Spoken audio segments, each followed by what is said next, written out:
কৃষাণুর পাঠশালাতে তোমাদের সবাইকে স্বাগতম। আজকে ক্লাস 5-এর 6 নম্বর স্কুল গাজল HNM হাই স্কুলের যে অঙ্কগুলো আছে সবগুলোকে করে দেখাবো। সো তোমরা ধৈর্য সহকারে দেখো। চলো প্রথম অঙ্কটা দেখা যাক। বর্গক্ষেত্রের ক্ষেত্রফলের বর্গমূল। ধরো একটা বর্গক্ষেত্র আছে,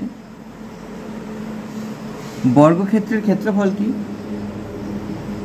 এই যে যদি বাহুটাকে এ ধরি তাহলে বাহু গুণ বাহু, তার মানে বাহু স্কয়ার। বর্গক্ষেত্রের ক্ষেত্রফল সমান সমান বাহু গুণ বাহু, তার মানে এ গুণ এ, বা আমি লিখে দিলাম বাহু গুণ বাহু। তাহলে কি বলেছে? বর্গক্ষেত্রের ক্ষেত্রফল এটা এর বর্গমূল। এর বর্গমূল মানে কি? বর্গমূল। তাহলে বাহু গুণ বাহু, দুটো বাহুর থেকে একটা বাহু বেরোবে, তার মানে বর্গক্ষেত্রের ক্ষেত্রফল কি? বাহু, মানে একটা বাহু, যে কোনো একটা সাইডে যতটা দৈর্ঘ্য হবে সেটাই হবে বর্গক্ষেত্রের ক্ষেত্রফলের বর্গমূলের বর্গমূল, মানে ক্ষেত্রফলের বর্গমূল। ঠিক আছে, অঙ্কটা বোঝা গেল। আচ্ছা, দ্বিতীয়টা দেখো। ঐকিক নিয়মে লোক সংখ্যা ও দিন সংখ্যার মধ্যে সম্পর্ক।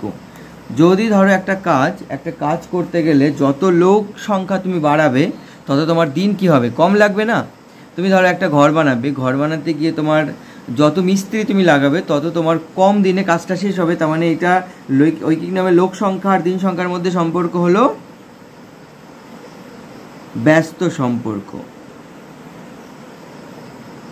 বৃত্তের বৃহত্তম জ্যায়ের অপর নাম কি? বৃত্ত আছে একটা বৃত্ত আঁকলাম। বৃত্তের বৃহত্তম জ্যা কি? বৃত্তে ধরো একটা পরিসীমা এক সাইড থেকে আরেক সাইডে যদি টাচ করে সেটাই হলো জ্যা।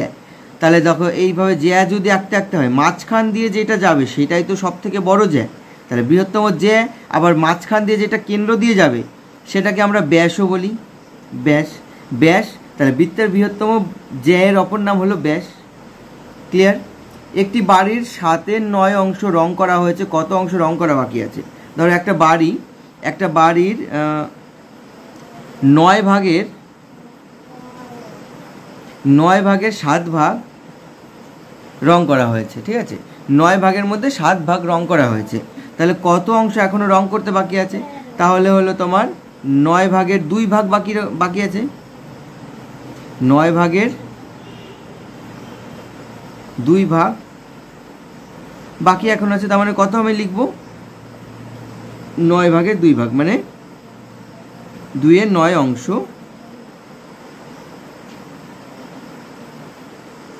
বাকি আছে।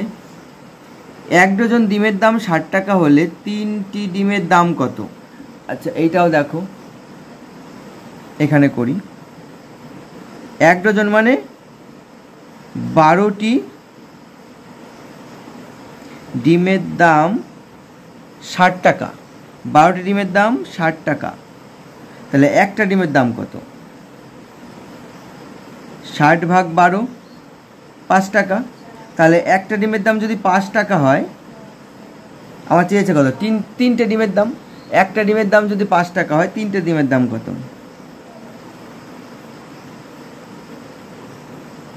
3টে ডিমের দাম হবে 5 গুণ 3, 15 টাকা। বোঝা গেল? নেক্সট অঙ্কটা দেখো। নেক্সট অঙ্কটাতে কি বলেছে? এত ও এতর মধ্যে কোনটি বড়? দেখো, 0.70 পয়সা আর 7 পয়সা, দেখেই তো বোঝা যাচ্ছে 70 পয়সা বড়। চয়েরটা হলো এর মধ্যে 0.7 বড়। সরল করো। আচ্ছা, 6 নাম্বার, সরল করো। 0 গুণ 0.005 প্লাস 1 সমান কত? আগে আমরা কি করব? গুণের কাজ করব। দেখো, এখানে একটা ট্রিক্স আছে। 0-র সাথে আমি যাই গুণ করি সেটাই 0 হয়ে যাবে। তার মানে এই গোটা অংশটাকে ধরে আমার 0 হবে। 0-র সাথে 1 যোগ করলে সেই একই হবে। বুঝতে পারলে? এখানে দেখো, কিন্তু এটার সাথে যোগ করবে না, কিন্তু এটা কিন্তু একটা ট্রিক্স দিয়ে দিয়েছে। হ্যাঁ, যে পৃথিবীতে যা সংখ্যাই হোক, ধরো 1 লাখ, 7 লাখ, 20 লাখ, 25 লাখ, কোটি, যা সংখ্যাই হোক তাকে যদি শূন্য দিয়ে তোমাকে কখনো গুণ করতে দেয়, শূন্যর সাথে কোনো কিছু গুণ করলে সেটা শূন্য হয়ে যায়। ক্লিয়ার? 77 পয়সা হলো কত টাকা? আমরা জানি কোনো টাকাকে পয়সা করতে হলে 100 দিয়ে গুণ করতে হয়, আর কোনো পয়সাকে টাকা করতে গেলে সেম। তাহলে পয়সাকে টাকা করতে গেলে কী হবে? 100 দিয়ে ভাগ করতে হবে। তাহলে 77 পয়সাকে যদি আমি টাকা করতে যাই 100 দিয়ে ভাগ করবো, মানে 77 ভাগ 100, তাহলে কত হবে? দুটো শূন্যর জন্য দুই ঘর, আর একের জন্য একটা দশমিক, তাহলে 0.77 টাকা হয়ে গেল। এইটা হলো অঙ্ক। প্রকৃত ভগ্নাংশ লেখো। প্রকৃত ভগ্নাংশটি, আচ্ছা এর মধ্যে কোনটা প্রকৃত ভগ্নাংশ সেটাই লিখতে বলেছে। দেখো 1/2/3 এটা মিশ্র ভগ্নাংশ, 2/3, তাহলে এইটা প্রকৃত ভগ্নাংশ। নিচেরটা দেখো ওপরে বড় নিচে ছোট, তাহলে এটাও অপ্রকৃত। তার মানে এই মধ্যে 2/3 হলো প্রকৃত।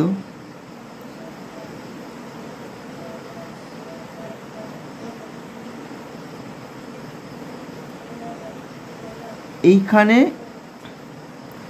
প্রকৃত ভগ্নাংশ সেইটাই যেটা হলো ওপরে ছোট হবে নিচে বড় হবে। যেমন ধরো 3 ভাগের মধ্যে 2 ভাগ, এই কথাটাই তো ঠিক না? আমরা যদি আমাদের একটা কেককে তুমি 3 ভাগ করো, তার 2 ভাগ তুমি নিলে, এবার সেই কেকটাকে তুমি যদি 3 ভাগ করো, তার 5 ভাগ বা 4 ভাগ, এইটাতে যেমন একটা কেককে তুমি 2 ভাগ করেছো, তার 3 ভাগ কি তুমি নিতে পারবে? এটা কি প্রকৃত ভগ্নাংশ হলো? কি হলো না তো। কারণ প্রকৃত ভগ্নাংশ এইটাই।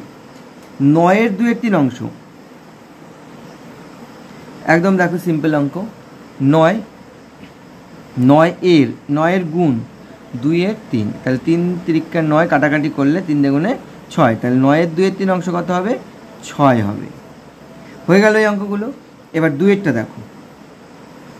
2-এর, কমলবাবুর বছরে আয় এত টাকা, বছরে খরচ এত টাকা, তার বছরে সঞ্চয় কত? এত টাকা সে ইনকাম করছে আর এত টাকা সে খরচ করছে, তার মানে বাকিটা কি হচ্ছে? বাকিটা জমছে, তার মানে সঞ্চয় হচ্ছে। তাহলে বাকি, তাহলে লিখবো আমরা কমলবাবুর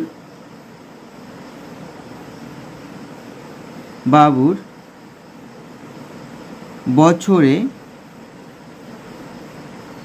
সঞ্চয় 82,250 টাকার থেকে 50,830 টাকা বাদ। 0, 2, 8 আছে, কত হলে 12 হবে? 4 হলে 2 আর 3, 32,420 টাকা হয়ে গেল। 256 এর বর্গমূল কত? বর্গমূলের বর্গমূল, আচ্ছা দেখো প্রথমে আমরা 256 এর বর্গমূল বের করব। তাহলে আমরা আগে ফার্স্টে কি করি? 256 এর বর্গমূল চিহ্নটা দিয়ে দিই। 256 আমরা কি জানি? কত কত গুণ করলে আমাদের 256 হয়। এই কিছু কিছু জিনিস কিন্তু তোমাদের মুখস্থ করে রাখতে হবে, না হলে কিন্তু পরীক্ষার সময় একটু অসুবিধা হয়ে যাবে। যেমন ধরো 16 গুণ 16 সমান 256, তার মানে দুটো 50 থেকে একটা ভালো 16 বেরোবে। এইটা হলো আমার 256 বর্গমূল। এবার আবার কি বলেছে? বর্গমূলের বর্গমূল, এই 16 আবার বর্গমূল করতে হবে। তার মানে 16কে আমরা এই চিহ্ন দিই, তাহলে 16 মানে কি? 4 গুণ 4, এবার দুটো 45 থেকে একটা ভালো 4 বেরোবে। তাহলে 256 বর্গমূলের বর্গমূল কত হয়ে গেল? 4 হয়ে গেল। বোঝা গেল অঙ্কটা? আচ্ছা, এবার নেক্সট অঙ্ক দেখো।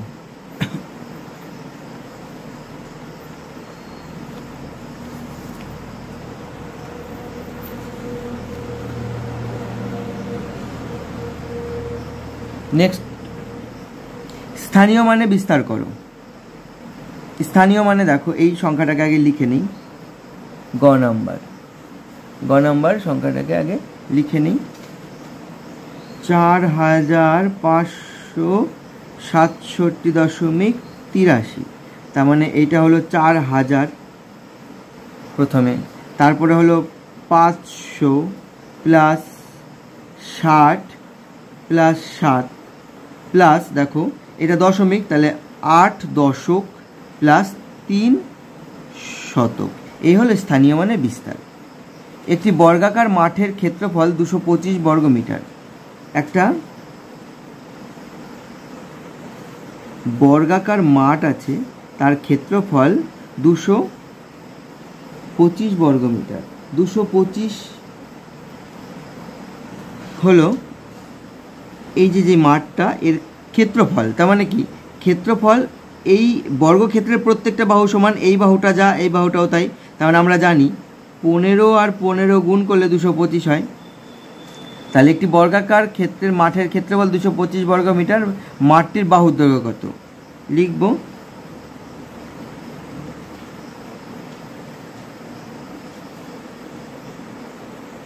মাঠটির বাহু হবে, দেখো এইটা তো ক্ষেত্রফল দিয়েছে, মানে এই যে এইটা গুণ এই বাহু গুণ এই বাহু সমান সমান, তাহলে এই দিকেও যা এই দিকেও তাই, এইটা গুণ করলে যেটা হবে সেইটিই হবে মাঠের ক্ষেত্রফল। এবার ক্ষেত্রফল থেকে আমি যদি আবার সেই একটা বাহুতে বের করি, তার মানে এর বর্গ করতে হবে, বর্গমূল বের করতে হবে। তাহলে 225-এর বর্গমূল কত? 15 15 225, 15 গুণ 15, তার মানে সমান সমান একটা দুটো 15 থেকে একটা ভালো একটা 15 বেরোবে। তাহলে একটি মাঠের বর্গক্ষেত্র 225 মিটার হলে মাঠটির বাহুর দৈর্ঘ্য কত হবে? 15 মিটার হয়ে যাবে তখন। নেক্সট অঙ্কটা দেখো, দশমিকে প্রকাশ করো। 9 নম্বরের অঙ্কটা কত বলেছে? 88 ভাগ 1000 সমান সমান, এটাকে আমরা এইভাবে লিখব, নিচে করে। তার মানে দেখো কটা ঘর আছে? শূন্য আছে কটা? তিনটে শূন্য আছে, তার মানে 3 ঘর। একটা দুটো আছে, আর একটা আমাকে ঘর ধার নিতে হবে। তাহলে ধার নিতে গেলে আমাকে একটা শূন্য বসাতে হবে আগে, আর একের জন্য একটা দশমিক, তার আগে ফাঁকা রাখতে নেই, তার জন্য একটা শূন্য বসাবো। তাহলে এটাকে যদি আমি দশমিকে প্রকাশ করি, তাহলে 0.088 হলো। যোগ করো। আচ্ছা, এই সংখ্যাগুলোকে ধরে যোগ করতে হবে, একদম কোনো জটিলতা আনবে না, যা যেমন আছে অঙ্কতে তেমনই করে দেবা। 6 নাম্বার অঙ্ক। সবার আগে বড় সংখ্যাটাকে লিখি আমি, 13.008। আমি শুধু দশমিকটাকে খেয়াল রাখবো। এখানে দেখো দশমিক এখানে আছে, দশমিকের সোজা দশমিক দিয়ে দিলাম, তার আগে 1 1 আছে আর পরে 7 আছে। এইখানে দেখো দশমিকটাকে খেয়াল রাখলাম, তার আগে 5 আছে লিখে দিলাম, আর তার আগে 0.7 লিখে দিলাম। এইখানে কিছু নেই, 0 দিয়ে দিলাম। এখানেও কিছু নেই, 0 দিয়ে দিলাম, অসুবিধা নেই।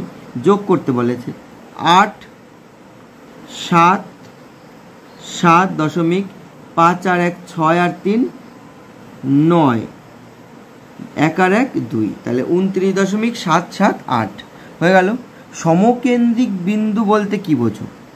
6 নাম্বার দেখো, একটা বৃত্ত আঁকলাম। বৃত্তর এই যে ধরো কেন্দ্র, এখানে আমি কম্পাসটাকে এবার ঘুরিয়ে এঁকে দিলাম, ঠিক আছে। আবার ধরো এইখানে সেম জায়গাতে কম্পাসটাকে একটু ছোট করে তার ভিতরে একটা বৃত্ত আঁকলাম, আবার তার উপর দিয়ে একটা বৃত্ত আঁকলাম, বা ভেতরে একটা বৃত্ত আঁকলাম। এই যে একই বিন্দুকে কেন্দ্র করে যতগুলো বৃত্ত আঁকবো সবগুলোকে বলবো সমকেন্দ্রিক বৃত্ত। এটা হলো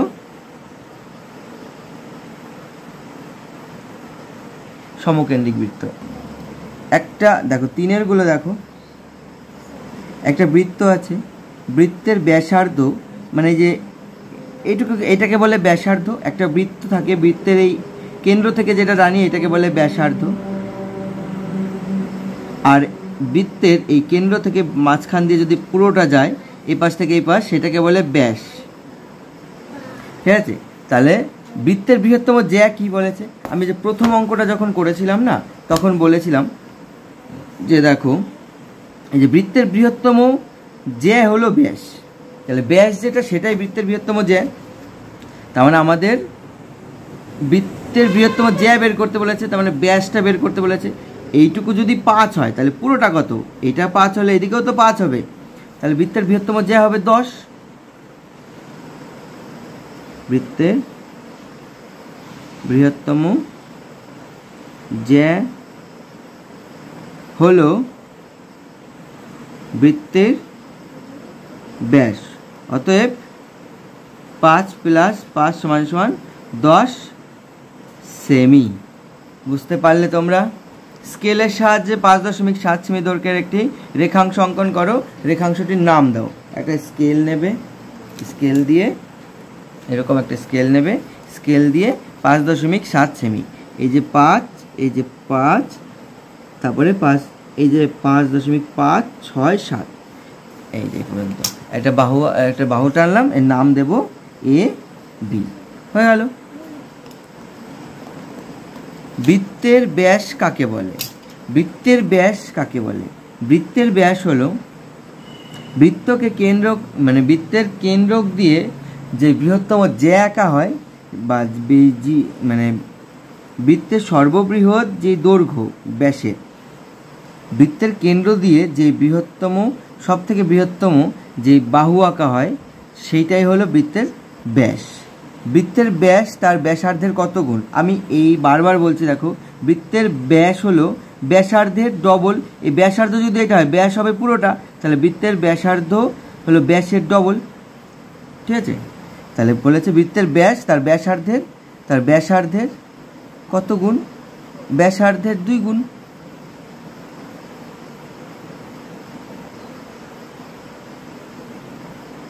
বৃত্তের ব্যাসার্ধের সাথে 2 গুণ করলেই তো তবেই তো বৃত্তের ব্যাস হবে। ABCD প্রদত্ত চিত্রে AB প্লাস, আচ্ছা এইটাতে দেখো, এই একটা চিত্র দিয়ে দিয়েছে, এইখানে এরকম একটা চিত্র দিয়েছে, তাতে নাম দিয়েছে কত নাম্বার, আমি আগে নাম্বারটা দিই, ঘ নাম্বার। নাম দিয়েছে ABCD, এখানে বলেছে 12 সেমি, 8 সেমি। তাহলে AB প্লাস DC, এইটা আর এইটা সমান সমান, আর AD সমান সমান BC, এইটা সমান সমান এইটা সমান সমান এইটা সমান সমান এইটুকু সমান সমান এইটুকু সমান সমান এইটুকু, এরা বইতে দিয়ে দিয়েছে। এবার কি বের করতে বলেছে আমার? তাহলে চিত্রটির পরিধি কত? পরিধি মানে কি জানি আমরা? পরিধি জানি যে এই দিকে কতটুকু আছে, এইদিকে কতটুকু আছে, এইদিকে কতটুকু আছে, এইদিকে কত, চারদিকের বাহু, চারদিকের দৈর্ঘ্য কতটুকু, সেটুকু যোগ করে দিতে হবে, সেটাই পরিধি। তাহলে এটা 12 হলে এটাও 12, এটা 8 হলে এটাও 8, তার মানে 12 যোগ 12 যোগ 8 যোগ 8, 12 12 24, 24 আর 8 হলো 32, 32 আর 8 হলো তোমার 40, তাহলে 40 সেমি। তাহলে এই যে বাহুটা চিত্রটা দিয়েছে, এটা একটা আয়তক্ষেত্র হলো। এই আয়তক্ষেত্রের পরিসীমা কত হলো? আয়তক্ষেত্রের পরিসীমা হলো 40 সেমি। দুটি বৃত্তাকার মাঠের ব্যাসার্ধের দৈর্ঘ্য যথাক্রমে 15 মিটার ও 10 মিটার। দুটি মাঠের ধার বরাবর বেড়া দিতে হবে, কোনটির বেড়ার দৈর্ঘ্য বেশি হবে? এইটা কি ধরনের প্রশ্ন হলো? একদম সোজা। দুটি বৃত্তাকার মাঠ আছে, একটির ব্যাসার্ধের দৈর্ঘ্য, এই একটা ব্যাসার্ধ 15, তার মানে এইটাকে কেন্দ্র করে এইখান থেকে রেখে আমি এরকম করে একটা বৃত্ত আঁকলাম, যার এটা হবে তোমার 15 মিটার। আরেকটা বৃত্ত আঁকলাম যার ব্যাসার্ধ হবে 10। তাহলে দুটি মাঠের ধার বরাবর বেড়াটা তো এই সাইড দিয়ে দেয়, তার মানে পরিসীমা, বেড়া দিতে হবে, কোনটির বেড়ার দৈর্ঘ্য বেশি হবে? দেখো, যেটা 15 ঠিক তো বেশি জায়গা নিয়েছে, তার মানে এর বেড়া দিতে বেশি জায়গা লাগবে, তার কোনটার বেড়া দিতে বেশি দৈর্ঘ্য লাগবে? লিখবো যে 15 মিটার ব্যাসার্ধ বিশিষ্ট বৃত্তাকার মাঠের বেড়া দিতে বেশি বেড়া লাগবে, বা বৃত্তাকার মাঠটিকে লিখেছিলাম, মাঠটিকে ঘিরতে বেশি বেড়া লাগবে। হয়ে গেল। 4এরটা দেখো, একটি বর্গক্ষেত্রের ক্ষেত্রফল 1600 বর্গ মিটার, বর্গক্ষেত্রটির পরিসীমা নির্ণয় করো। এখানে করি, একটি বর্গক্ষেত্র আছে, বর্গক্ষেত্রের ক্ষেত্রফল 1600 বর্গ মিটার, মানে ধরো এই যে এই সাইড আর এই সাইড এমন একটা সংখ্যা, যেটা হলো, ধরো এটা যদি 40 হয়, এটাও তো 40, 40 40 16, তাহলে 16, 4 4 16, তাহলে এইটা গুণ করলে 1600 হবে। তাহলে 40-40 এরকম একটা বর্গক্ষেত্র। বর্গক্ষেত্র জানো তো, এদিকে সমান এদিকে সমান এদিকে সমান। আর হ্যাঁ, তোমরা যারা এখনো পর্যন্ত আগের ভিডিওগুলো দেখোনি, তাহলে আগের ভিডিওগুলো দেখবা, তাহলে দেখবা এই অঙ্কগুলো আরও সোজা লাগবে, সেখানে আরও ভালো করে এক্সপ্লেনেশন করে দেওয়া আছে। বর্গক্ষেত্রটির পরিসীমা নির্ণয় করো। অপর একটি আয়তক্ষেত্রের প্রস্থ এই বর্গক্ষেত্রাকার বাহুর দৈর্ঘ্যের সঙ্গে সমান এবং আয়তক্ষেত্রটির দৈর্ঘ্য তার প্রস্থের থেকে 20 মিটার বেশি। আয়তক্ষেত্রটির ক্ষেত্রফল কত? তার মানে আগে আচ্ছা, এটার থেকে আমরা আগে বর্গক্ষেত্রের ক্ষেত্রফল থেকে বর্গক্ষেত্রের বাহু নির্ণয় করি, বর্গক্ষেত্রের পরিসীমা নির্ণয় করি। পরিসীমা নির্ণয় করতে গেলে আগে বর্গক্ষেত্রের বাহু জানতে হবে। বর্গক্ষেত্রের বাহু, বর্গক্ষেত্রের বাহু কি? √2 ক্ষেত্রফল, মানে ক্ষেত্রফলের কি বলে ওটাকে, ক্ষেত্রফলের বর্গমূল। তাহলে ক্ষেত্রফলের বর্গমূল করে দিই। 1600 মানে কি? 40 গুণ 40, 40 গুণ 40, তার মানে একটা ভালো 40 বেরোবে। এত সেমিতে দেওয়া আছে, মিটারে, সরি মিটার। তাহলে এত মিটারে দেওয়া আছে। বর্গক্ষেত্রটির পরিসীমা, তাহলে বর্গক্ষেত্রের একটি বাহু যদি 40 হয়, তাহলে এইদিকেও 40, এদিকেও 40, এদিকেও 40, তাহলে 40কে 4 দিয়ে গুণ। বর্গক্ষেত্রের পরিসীমা 40 গুণ 4, 4 4 বাংলায় লিখি 16, মানে 4 4 16 আর 0 0, এটা নেমে যাবে। তাহলে 160 মিটার। আচ্ছা, অপর একটি আয়তক্ষেত্রের প্রস্থ ওই বর্গক্ষেত্রটির বাহুর দৈর্ঘ্যের সঙ্গে সমান। বর্গক্ষেত্রের বাহুর দৈর্ঘ্য কত? 40। তার মানে এইখানে এই সমান করে একটা প্রস্থ আঁকতে বলেছে, যার বাহুর দৈর্ঘ্য হবে 40, আমি আঁকলাম। এবং বাহুর দৈর্ঘ্যের সঙ্গে, বর্গক্ষেত্রের বাহুর দৈর্ঘ্যের সঙ্গে সমান এবং আয়তক্ষেত্রটির দৈর্ঘ্য তার প্রস্থের থেকে, প্রস্থ কত? 40, তার থেকে 20 মিটার বেশি। তার মানে 40 হলে এটা হবে 60, 20 মিটার বেশি। 40 প্লাস 20 সমান 60, তাহলে 60 মিটার। তাহলে আয়তক্ষেত্র বলে দিয়েছে, তাহলে আয়তক্ষেত্রর বিপরীত বাহুগুলো সমান। এটা 60 হলে এটা 60, এটা 40 হলে এটাও 40। তাহলে লিখি আমি 60 60 40 40। এবার কি বলেছে? আয়তক্ষেত্রটির ক্ষেত্রফল। আয়তক্ষেত্রের ক্ষেত্রফল কি? দৈর্ঘ্য গুণ প্রস্থ। আয়তক্ষেত্রের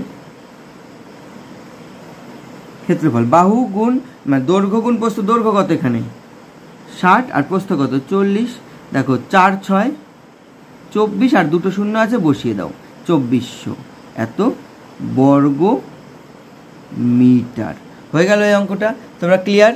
বুঝতে পারলে সম্পূর্ণ? এই অঙ্কটা আগের স্কুলগুলোতে করে দেওয়া আছে, তোমরা সেখান থেকে দেখে নেবে। সরলটা দেখো, 720 বিয়োগ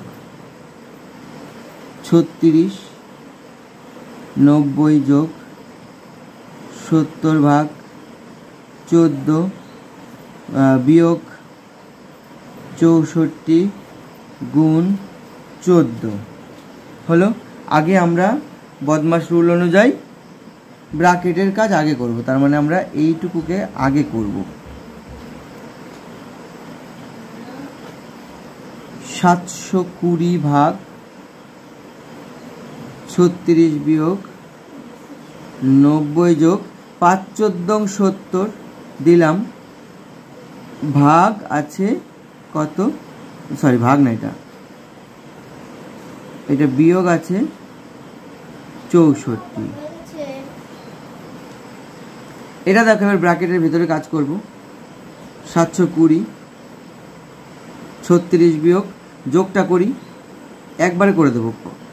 90 থেকে 5 যোগ করলে হবে 95। সেই 95 থেকে যদি আমি 64 বাদ দিই, তাহলে 1 আর 6 এর সাথে 3, তাহলে কত হলো? 31। ব্র্যাকেটগুলো সব শেষ করে দাও। এবার দেখো এখানে কত আছে? 36 থেকে 31 বাদ দাও। 720 বিয়োগ 36 থেকে 31 বাদ দিলে কত হবে?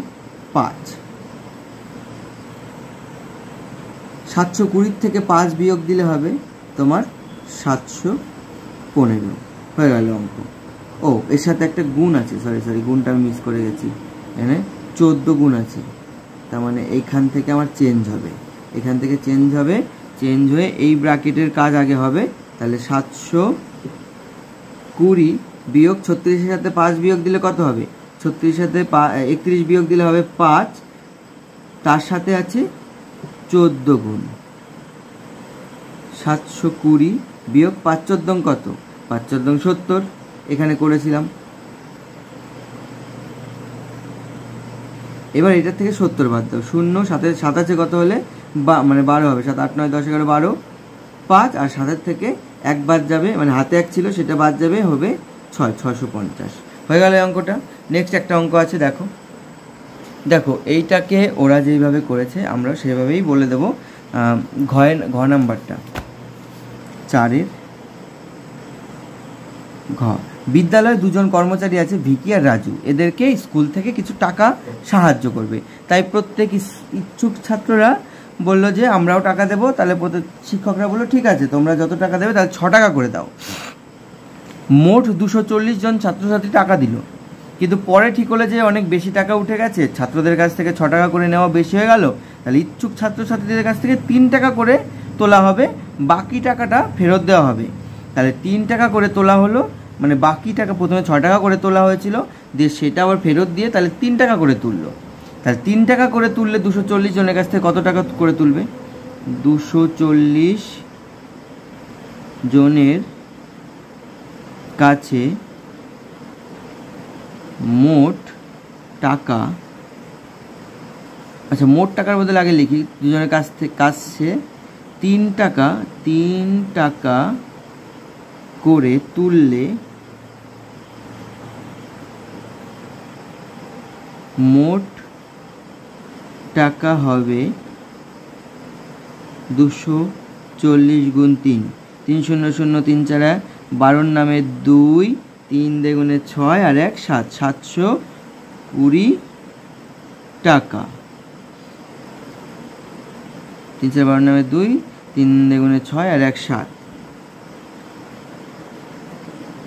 720 টাকা। আর হলো শিক্ষক শিক্ষিকারা 600 টাকা দিলেন, এবং অতএব দিচ্ছি কেন, এবং শিক্ষক শিক্ষিকারা 600 টাকা দিলে মোট টাকা উঠল, মোট টাকা উঠল কত? 720 প্লাস 600, 0 2 6 6 12 আর 1 13, 1320 টাকা। এই টাকাটা কি হবে? দুজনের মধ্যে ভাগ হবে, তাহলে তারা প্রত্যেকে 1320 ভাগ 2 টাকা করে পাবে। তাহলে 1320-র অর্ধেক কত? তোমার হলো 13-র ভিতরে 2 কবার যায় 6 বার, 12 হাতে রইল 1, 12 6 বার 0, 660 টাকা। তাহলে কত টাকা উঠলো? কিছু, কিন্তু ভিকি তার অর্ধেক টাকা রাজুকে দিয়ে দিল। ভিকি কত টাকা পেল? তাহলে ভিকি পেল 660 টাকা করে, তারা প্রত্যেকেই সমান সমান টাকা করে পেল, তাহলে 660 টাকা করে পার হেড পড়লো। এত সেমি বাহু মানে ব্যাস বিশিষ্ট একটি বৃত্ত অঙ্কন করো। একটা বৃত্ত অঙ্কন করতে বলেছে, ঠিক আছে, একটা বৃত্ত অঙ্কন করতে বলেছে। বৃত্তটার, এটা 5 নাম্বার 5-এর ক, একটা বৃত্ত অঙ্কন করতে বলেছে। বৃত্তের ব্যাস 6.2, তাহলে ব্যাস হলো বৃত্তের এই যে এইটা, তাহলে আমরা বৃত্তের ব্যাসার্ধ ধরে আঁকি। তাহলে বৃত্তের ব্যাস যদি এত হয়, তাহলে ব্যাসার্ধ কত হবে? ব্যাসার্ধ হবে 6.2 ভাগ 2, তার মানে 3.1। এই 3.1 সেমি একটা বাহু টানবো, 3.1 সেমির একটা বাহু টানবো, এখান থেকে দেখো 3.1 সেমির একটা বাহু টানবো। এইখানে আমি একটা কম্পাস বসাবো, যে যা হবে সেই মাপে একটা কম্পাস ধরে গোল এঁকে দেবো, বৃত্ত এঁকে দেবো। হয়ে গেল এটা। 3টি সমকেন্দ্রিক বৃত্ত অঙ্কন করো যাদের ব্যাসগুলি ভিন্ন। সমকেন্দ্রিক বৃত্ত, ধরো একটা বৃত্ত আঁকলে, একটা কেন্দ্র দিলে, কেন্দ্র থেকে একটা কম্পাসটাকে ধরলে, কম্পাস ধরে একটা বৃত্ত আঁকলে, আবার সেই জায়গাটায় কম্পাসটা তুলবে না, জাস্ট ওই কম্পাসের বাহুটাকে ছোট বড় করে তার বাইরে একটা দেবে, আবার একটা ছোট দেবে। হয়ে গেল 3টে সমকেন্দ্র ভিত্তিক। ঠিক আছে, এই হয়ে গেল তোমাদের গণিতের 6 নাম্বার স্কুল কেমন লাগলো তোমরা অবশ্যই কমেন্টস করে জানাবে। আর হলো তোমাদের কোন কোন বিষয়ের উপরে ভিডিও লাগবে তোমরা কিন্তু অবশ্যই আমাকে কমেন্টস করে জানাবে, নাহলে আমি জানতে পারবো না আর দিতেও পারবো না। আর কোনো সাবজেক্টের উপরে যদি স্পেসিফিক ভিডিও লাগে সেটাও তোমরা জানাবে। আর হলো অঙ্কতেও যদি কোনো বিষয় মানে কোনো টপিক, ধরো তোমার সমানুপাত, ব্যস্তানুপাত বা জ্যামিতি কোনো কিছুতে তোমরা বুঝতে পারছো না বা শিখতে পারছো না, সেটা আমাকে অবশ্যই এই ভিডিওর মানে কমেন্ট বক্সে কমেন্টস করবে, তাহলে আমি সেই নিয়ে একটা ভিডিও বানিয়ে দেবো, ঠিক আছে। আর ভিডিওটা যদি ভালো লাগে তাহলে তোমরা অবশ্যই লাইক, কমেন্টস আর সাবস্ক্রাইব করবে।